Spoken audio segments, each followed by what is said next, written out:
truly exciting times, and particularly so if you're an astrologer. It's just unreal the amount of powerful alignments that are happening these days in our present times. It's truly a mirror of the extreme situation we are having here on planet Earth. There's no doubt in that. So anyone still questioning or doubting astrology's functioning, I guess this is a wonderful time to see that this is definitely not true, that there is a direct, intense relationship going on. Anyway, let's get started with this chart. That is today, November the 12th, and there are 5 powerful multi-year alignments happening today. This in itself shows you there's something big in the making here. It's a beginning of, in a very big way. So whatever is intentionally put into reality today is generating ripples for years to come. That's kind of in a simple way said. So you remember the day prior to election, there was this historical Jupiter-Saturn conjunction, heliocentric. We're talking heliocentric astrology right now, which means it's the energetic picture. It's the underlying energy which then creates manifestations over time as the planets arrange in geocentric view, which is the direct impact on the material manifestations here on our planet. However, the energetics, which is the energy encoded in all the photons, it's got that quantum coding of energy, of patterns, of geometry, which is what we really live on. If for 8 minutes the sun is gone, it will be totally dark. That's how long the light takes to travel from the sun to Earth. And a few hours down the road, when the sun would be put out, it would be freezing all over the planet. Within hours, all life would disappear, gone, poof. So anyway, that shows you the power of solar energy which we are living on, and that's the geometry around the sun. So today, actually, as I'm recording this already happened. 12:53 p.m. in Washington time, here where I'm recording, it's already afternoon, so this was about 40 minutes prior to this recording. So we're already in the middle of this sequence now. Ceres and Neptune. So let's start with Neptune. Neptune is in its own sign, and this since 2011 into 2025, which, as I pointed out many times, this is the most wonderful placement for Neptune. It is really this infusion of higher energy, an overlay, a subtle reconfiguration into a higher frequency band. And Ceres is one of the 4 major asteroids, actually the largest one. It's around 900 kilometers in diameter, so it's a substantial body. There's been ice discovered on Ceres. A few years ago there were these bright lights which were emerging from the planet. Some articles have revealed Ceres holds more water than we have here on planet Earth. So Ceres is a substantial celestial body. Ceres in astrology is related to the Greek goddess Demetra, or the Roman goddess Ceres, which is the same energy in the two different mythologies. That's one interesting thing about Roman and Greek mythology. Almost all the main gods are the same, they just have different names. Zeus would be Jupiter in the Roman tradition, and so on.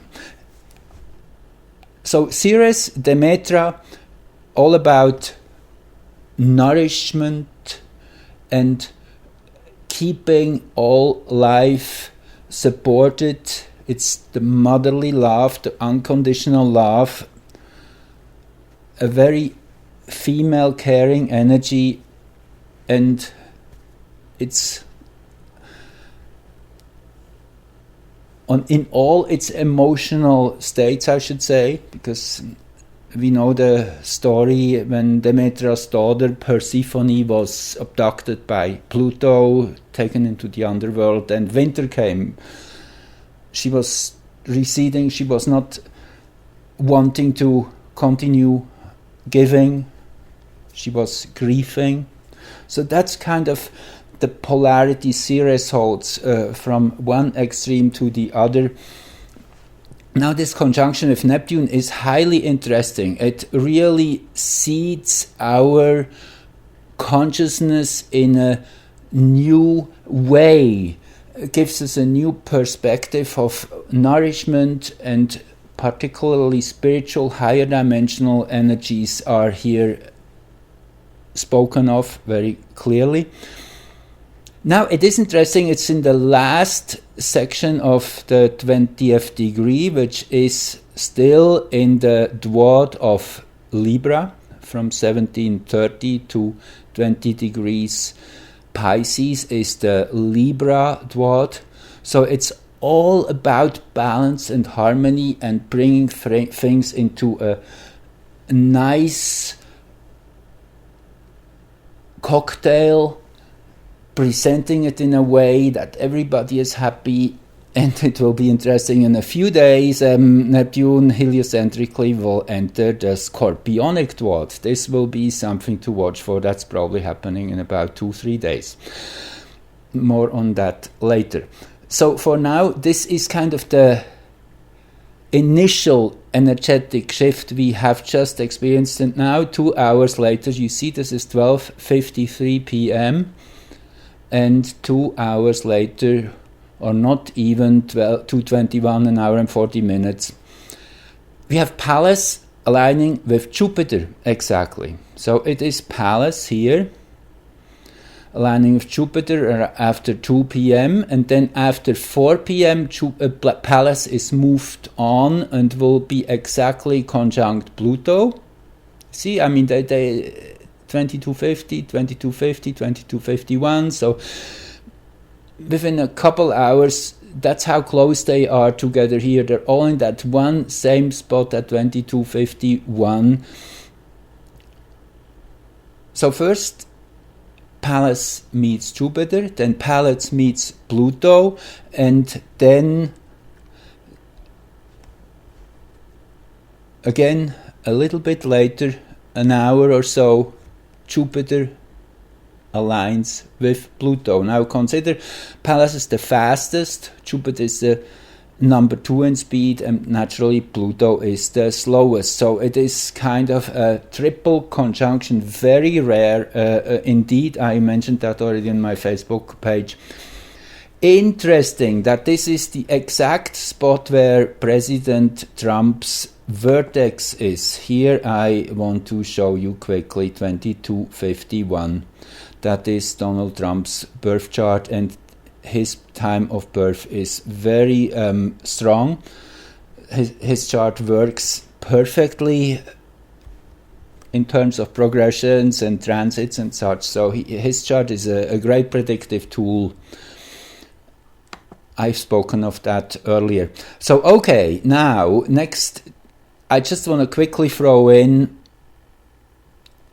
all this, what's happening today on this powerful November the 12th, 2020. and we have the name numerical sequence if you reduce the numbers as on election day, 2, 3, 4, which is a sequence which implies a continuation, which is creating a momentum. That's kind of the implication of a numerology of that sort, 2, 3, 4. It implies 5, 6, 7, 8, 9. So it's really a powerful initiation energy today. Interestingly, though, it's a 9-day.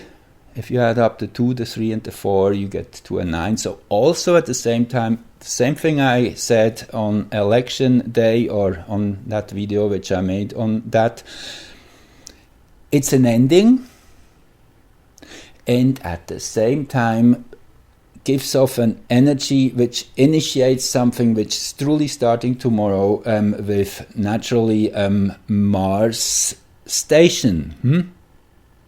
Tomorrow one day. 2, 4, 4, 10, 1, 10 is manifestation. So I want to show you just this as a quick preview. This is really showing you the dynamics, the powerful dynamics which the American nation is involved in. Because this is where the American nation's Jupiter is. Let me just show you this chart quickly. That is, where is it hiding? Here, okay. 556 Cancer, that's the American nation's Jupiter. The American nation's chart again. July 4, 1776, which is Independence Day, which is the generally accepted birthday of the United States. I mean, there's dispute among astrologers which is the best day to use for the American nation's chart. I'm arguing that because this is the date which is collectively accepted, that gives it an extra layer of power, of acceptability. It's the same thing with numerology, all the dating. I mean, it's all man-made, but we collectively believe in this and we give it power, and therefore it works. Very simple. So anyway, the American nation's Jupiter is at this degree where the ascendant will be tomorrow when Mars is turning direct, getting all that momentum Jupiter sets in motion. And don't forget, Jupiter is the main player today. Jupiter, okay, this is the chart I was just talking about. Jupiter exactly aligned with Pallas. Now this is the first in 3 powerful moments. The galactic center is at midheaven here, which shows on another layer yet that there's great help coming in from a higher dimension. Now Pallas is one of the 4 major asteroids. Again, we mentioned Ceres before. This is now the geocentric placement of Ceres. You see, Ceres is still quite a bit short seen from Earth in aligning with Neptune, but in the same sign, in Pisces, they are both. Now, Pallas is named after Pallas Athene. Pallas is the figurine you often see representing justice, with the blindfold and the scales and the sword, the guardian of truth. Therefore, it's governing the higher intellect, the human ability to project an abstract truth out of observation, which expresses in science, but also in art, which is kind of a translation and interpretation of reality. That's what both these are. So that's what Pallas is good at. Now, together with Jupiter, this is definitely, again, the main influence of Jupiter is momentum. Jupiter is churning so fast. It's revolving around itself once in 11 hours or 10 hours, I guess, even 9 hours and 54 minutes, if I'm not correct, if I'm not wrong here. Anyway, somewhere in that range, very fast. Jupiter holds about 60% of the whole solar system's radial momentum, the momentum which goes not on a straight line but in circles, which always has to change its vector of motion. It's a constant adjustment to a central point, which is the gravitational center, the center of the planet. So it's a constant adjustment of the direction, which is really showing it's, in a way, unpredictable. Because in contrast to a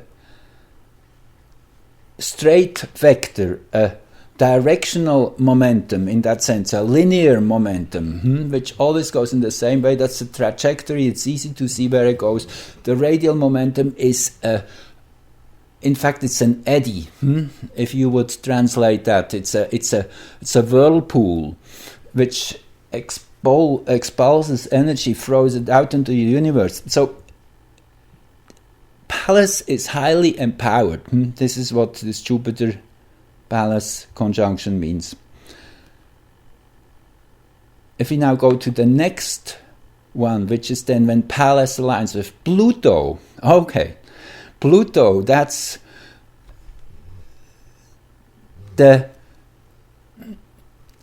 Pluto is about power.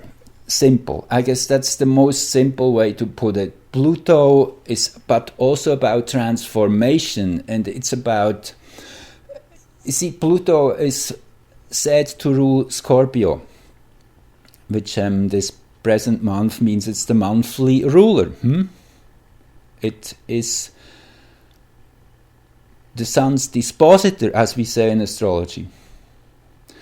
So that means within this month where the Sun, Mercury, mainly here are in Scorpio as well, Pluto has special powers, and Pluto, as I say, is about transformation and power. It's the different levels of the sign Scorpio. On the lower level you have the scorpionic, dark energy, and then on the higher level you have the eagle and the phoenix at its highest. So the Scorpio is a truly transformational sign. It asks for that. It has that intensity, and it is deep like a deep lake, really. It's the quiet waters, whereas Cancer is the rivers, the flowing water, and Pisces is the oceans. Scorpio is the deep lake, the pond, the swamp, if you want, in some ways too. So Pluto gives power to Pallas, power to law enforcement, power to really crack down on that deep state, dark, satanic energy. And you see within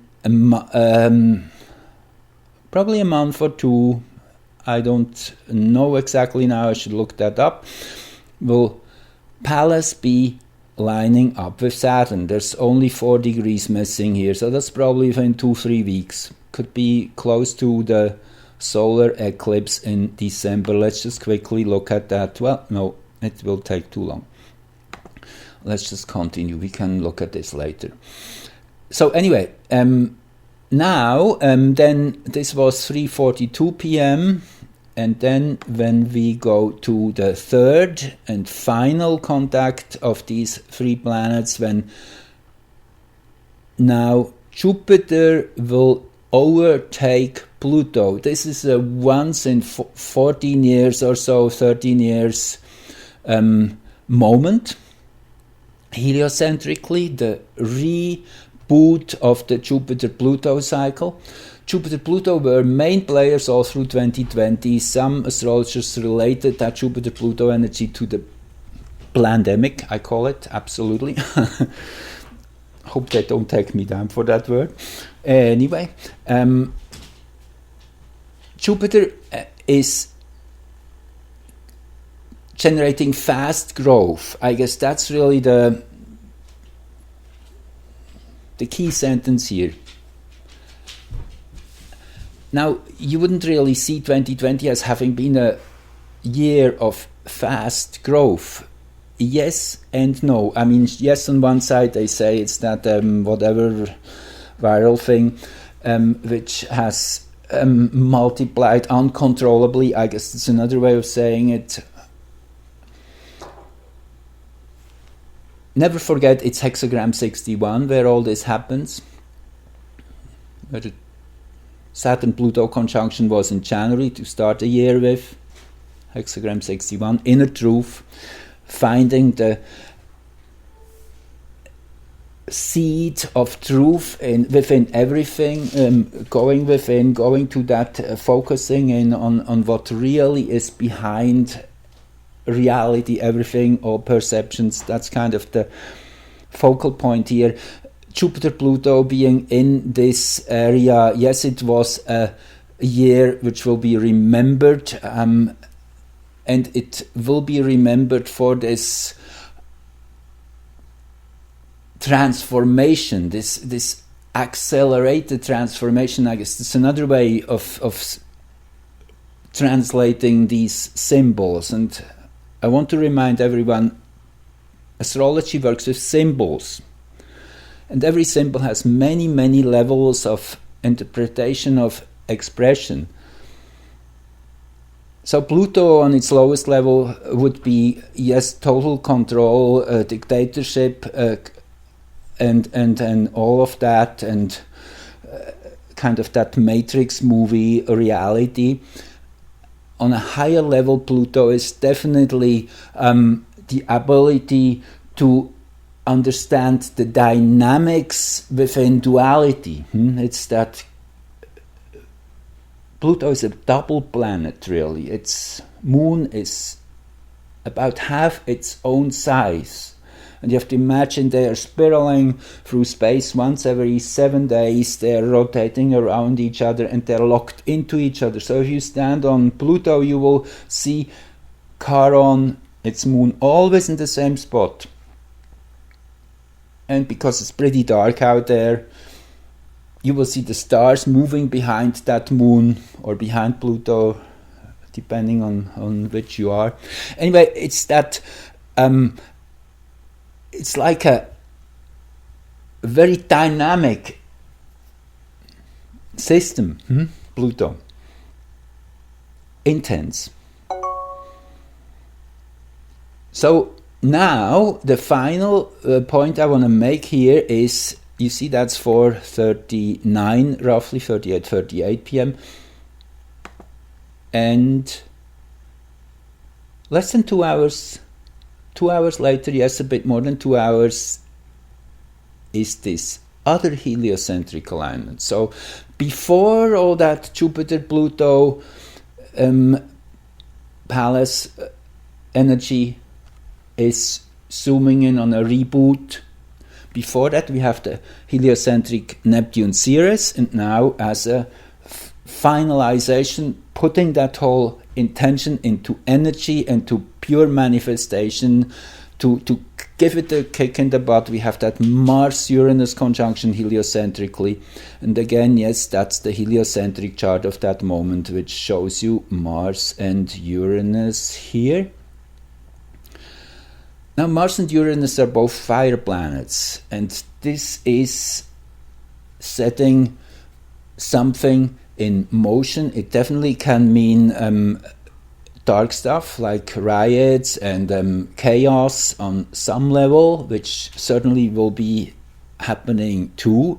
However, I'm sure they are prepared and ready to brace it as good as they can, because they know it's coming, the military and the National Guard and such.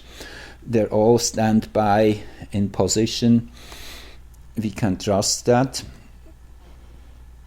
That's how we know what's coming. because of Project Looking Glass. That technology which allows the white hats to see what's coming and be prepared to brace for it. They have to allow it happen to some degree, like the cheating in the elections had to be allowed to happen, like the pandemic had been allowed to happen, because there's a silver lining in these events, a big silver lining. It's actually, you allow the enemy to make all these mistakes, and then you are prepared and you twist the energy in a way which helps you, which uses that momentum. It's really Aikido. If you're into martial arts, that's what the art is, there to absorb the enemy's motion and defeat him, almost allow him to defeat himself. Or, as often quoted, The Art of War, Sun Tzu, which Trump seemingly has been studying early in his life. Anyway, just Mars and Uranus here, very powerful placed, and interestingly enough, there is this opposition going on with Australia. Australia always comes in when there's something to be cleaned up, something to be taken care of, a problem solved. Australia is very compassionate. It's one of the asteroids, one of the, again, largest, or I should say earliest discovered. I'm using here the first 6 here in this chart. I'm totally aware there is many more. We have to kind of draw a line somewhere in astrology, because now we have over 20,000 different bodies out there, bigger and smaller. Naturally, the bigger ones we all take in account. But there's many smaller ones, and they are having some big impact sometimes too. So astrology is an extremely complex science if you want to fully understand it. I guess I'm learning every day, and yeah, I'm doing it since more than 40 years. Okay. So, but the basics are not that hard to grasp, and the basics is all really you need. It's like a drawing, a literal drawing. If you draw, let's say, a landscape, you can do a few lines and you already understand what's there. And then if you start using more detail, it's just, it fills in the picture, but it's not substantially changing it. It just gives it more color, more depth, more different detail. But the big picture you can draw with a few clear lines within. I guess a good sketch artist can catch a situation, whatever he wants to show, within few strokes, and that's what the major planets are really.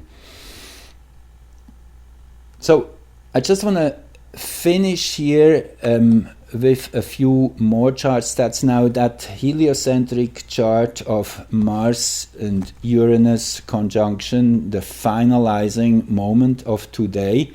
And we see how this chart looks in Washington, D.C. And you won't believe, I mean, Ceres seemingly is the big influence of this present time. Ceres changed signs into Pisces just days ago.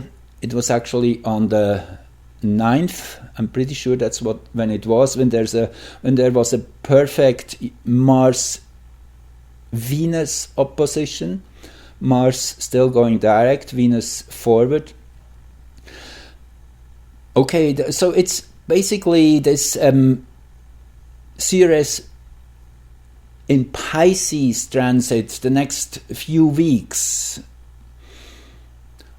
are very creative. Venus-Mars opposition. It's the clashes of the genders, it's the clashes of the two principles, but it's also desire in action. It is to get something created, make something real. Venus and Mars are naturally very attracted to each other. It's the sexual union, but also in an artistic way. It's a creative process of giving birth to something. With Ceres up here, yes, I think that's the deeper meaning. We're getting to understand what true nourishment really is, and this is probably part of seeing through all the deception and the false narratives which are infused. That's kind of where I'm getting to with all this, because as you see, the crowning moment of this sequence of events of today is the Moon-Venus conjunction. Now the Moon right now is probably, let me just look this up quickly where it is right now as we record, as we are already in this it's at 1708 Libra right now. So the Moon already now, as I record, is closing in on Venus.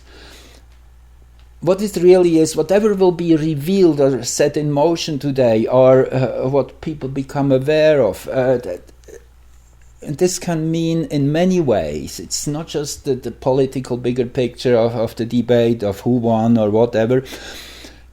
It is really in a personal way. Everybody experiences this energy in a very unique personal setting. It's about harmony and love and the coming together. That's what Moon and Venus mean, and at its best in Libra. Venus is ruling Libra after all. Venus is all about harmony, and this is really the saving grace of this whole critical time, elections and post-elections for the next few weeks, that Venus is in Libra, is elevated, is in honor. So there's an underlying knowing of the importance of respecting each other despite having different opinions. I guess that's really the bottom line here. It's that mutual respect, and Venus is very good at that. Venus can be sharp and direct as like an arrow. It's also that Amazonian energy of fighting for something, to make something happen. Venus is not just that soft feminine character. Venus can be very armor and standing up for its point too. Now the Moon in Libra is peace. Peace and love.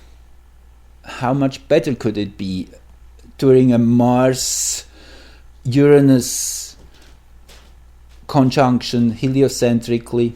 As you see, this is the same moment, just from a different perspective. Mars-Uranus, that's the energy, and that is how it expresses, and it is this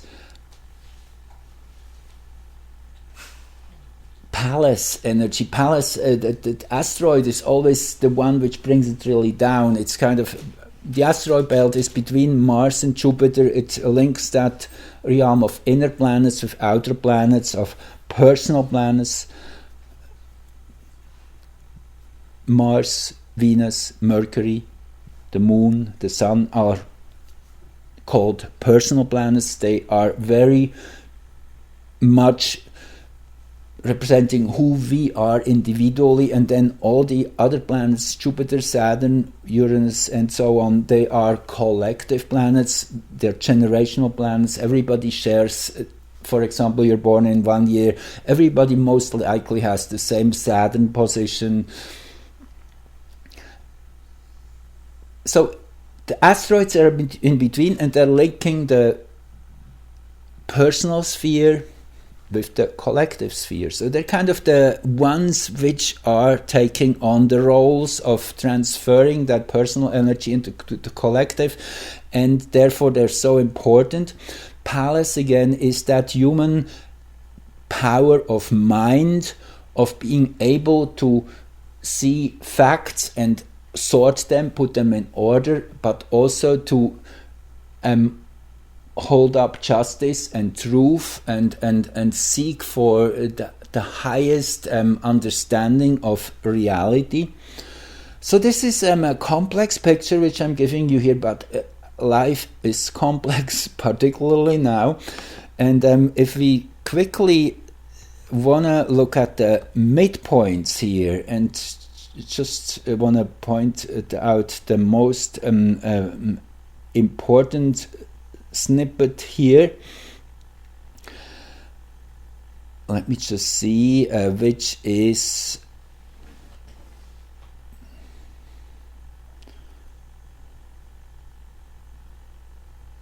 I guess it is hiding here. That is as we are approaching that Mars station. This is the midpoint, the moon approaching Mars, going away from Neptune. It's okay. And then we have Mercury here with Ceres here in this midpoint chart too. That supports what I said before about the American nation understanding what truly matters. That's Mars-Uranus chart. I found that interesting in midpoint with Donald Trump's chart. The nodes stand out here, the midpoint nodes. So he's truly able to reach the people. That's what it shows. Whatever he's on fire. He is definitely having the best time in his life. I mean, maybe this is questionable, but definitely he is getting ever more brighter and courageous and out there and standing up for the American people. The 70, probably about, I mean, as we learned today, so many votes have been tampered with, and Trump already won more votes than any other presidential candidates, and this is even after tampering. 71 million. Never somebody was voted in with that high of a number. And they claim, I mean, it's obvious to anyone who just thinks for two split seconds, the guy who was hiding in his basement is outdoing that phenomenal number. It's just beyond any good and bad anymore. It's so obvious that this is not possible. Anyway, I don't want to get into a rant here, but just saying things are all happening as we speak. It is an enormous thriller we're all involved in, and we are all players in it. We can all have our say if we dare to stand up for our rights. And as we learned, I mean, that whole pandemic thing again is now boosted because the whole election thing is proving to become too much of an attention. So now they again create cases and whatever, and want to direct the public's focus towards fear and protecting themselves and things like that. And it's interesting. It's just really interesting. So anyway, I keep it at that. Just wanna once more zoom back to the Mars direct chart. That's tomorrow evening, Friday at 7:36 p.m. when Mars will finally, after 9 weeks or so, start moving forward again. This is will be an important moment because this is starting a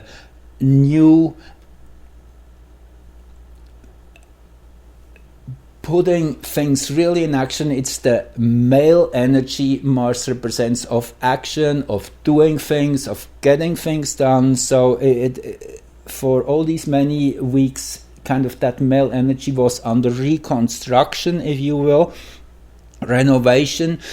We had to fix flaws and get deal all with the loose ends of this cycle, so to speak. And with tomorrow night's Mars going direct, we get really jump started into a new action.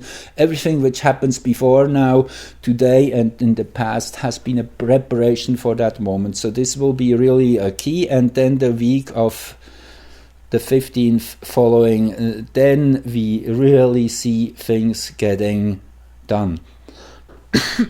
Excuse me.